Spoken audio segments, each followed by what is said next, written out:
मैं 25 साल की हूँ और ये कहानी उस लड़के की है जिससे मैं एक फ़्लाइट में मिली थी। मैं दिल्ली जा रही थी और हमारी पहली मुलाकात वहीं हुई। हमने एक दूसरे के लिंक्डइन प्रोफाइल शेयर किए, बिल्कुल प्रोफेशनल अंदाज में। फिर मैं अमेरिका चली गई अपनी पढ़ाई के लिए। एक दिन मैंने उसे कैजुअली मैसेज किया, मैं यूएस में हूँ, मिलते हैं कभी? उसका जवाब दिल से आया, वो पूरे वेस्ट कोस्ट से मुझसे मिलने आ गया। वो बेहद केयरिंग था। मैं उस देश में नई थी, बहुत कुछ नया था मेरे लिए। उसने मुझे न सिर्फ रहने की जगह सेट करने में मदद की, बल्कि वहाँ की हर मुश्किल को आसान भी बना दिया।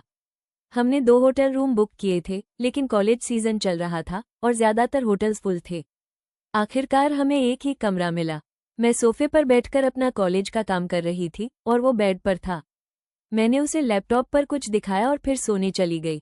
उसने मेरे काम की तारीफ की और मेरा हाथ थाम लिया। मेरे हाथ पर कुछ तिल हैं, उसने कहा, तुम बहुत लकी हो। मैंने मुस्कुराते हुए कहा, मेरी गर्दन पर भी हैं। वो झुका और मुझे हल्के से चूम लिया।